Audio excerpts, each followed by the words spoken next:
Willie D Live. You have a large Hispanic fan base. Yeah. Was that before or after you did the song with Leah? Before. You already had that. Yeah.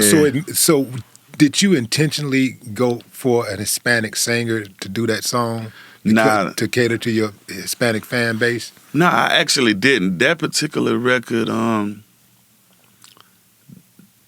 at the time, the lawyer I was dealing with at that time, they already had that record, and he was managing the producers of the record. Mm-hmm. So the hook was already on the beat, and he kept trying to get me to rap to it, and I was just like I'm used to creating all my hooks and writing them for whoever go do them. So with that said, I was just kind of like it was cool. I just wasn't really feeling it because I'm used to, when you're used to creating everything, picking all the beats, you just, sometimes you could be stubborn. But what I did, I pretty much got done with the album, and that record, I played it again. I said, you know what, let me play this for women in my family. So I played it for my mama, played it for my grandmother, and I'm like, what y'all think about this? I like it, baby. It's different. And my mom was like, it gives you like the Cali vibe, and I'm like, all right. My grandma and my mama like this. They say love it. Your mama is saying it gives you the Cali vibes, like because how the little beat, dun, dun, dun, like it was that Cali like laid back, and that guitar lick. So they loved it, and I'm like, you know what? All right, they love it, and that was one of the best decisions I made, by not trying to do everything, because I'm used to doing everything. Mm-hmm. Like I'm used to writing the hooks, picking the beats, helping mix. This is where I want the drops. This is where I want scratches. Like, I'm not the average artist. Like I'm hands-on. I play the piano as well. You know what I'm saying? I play the drums in church. You know what I'm saying? I'm about to learn the guitar. So I care. If you grow up jamming Earth, Wind, and Fire in a Gap band, that's why a lot of the musicians like R&B and soul and different stuff, they don't really respect rappers that much, because they feel like we just use beats that are looped. It's not live instrumentation. It's no bridges. Rappers rapping over their vocals, you know what I mean, at concerts. Like, so I pride myself in,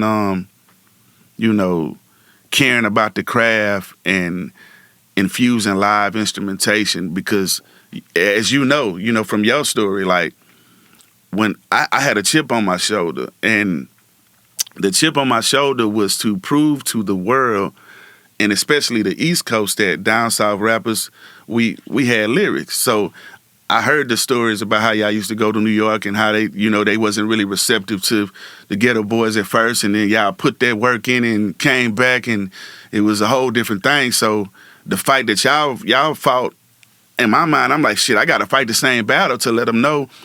Because they look like they a lot of times they look at us, like the industry, mainly the East Coast, they look at down south rappers like we don't have lyrics, and we ABC rappers, and we only can rap about candy paint and popping trunks and the grill. So in my mind, I'm like, shit, I'm on that Ghetto Boy shit to where, I'm gonna make records about this and that. But like, if you go to my albums, like 90% of my albums is like about real life. Obviously, we got to put the radio single on there and all that kind of stuff. But on the Underground Legend, I started the record off with a track called What I've Been Through, featuring Big T. So I love rapping about like real life. Everybody can't relate to having a Bentley or having a chain and all that kind of stuff. So, my albums be really about real life. You know what I'm saying? And that's what I love about this music. So, You mentioned New York. Yeah. Is that El Jefe album. El Jefe, El Jefe, right? Mm-hmm. Jefe. That's got like that New York, some of them beats. Right. And got that kind of like that New York type vibe. Almost like that, more like the Puerto Rican side of New York. Yeah. I mean, am I on track? Yeah, it's a mesh of all that. Yeah, that's why it's called El Jefe, a H-Town dude with a New York attitude. So I'm from H-Town, but I hustle and I think like a New York cat. Yeah. I care about the bars. I care about the punchlines. So I'm not a sheep. You know what I'm saying? I'm a wolf, but I know how to play a sheep. I know it's a time to be, a wolf. It's time to act smart. It's time to be dumb. Mm-hmm. And I just care about the craft, man. My favorite rapper is Jadakiss. You know what I'm saying? In MJG, and so you know, I care about lyrics. I love Big L.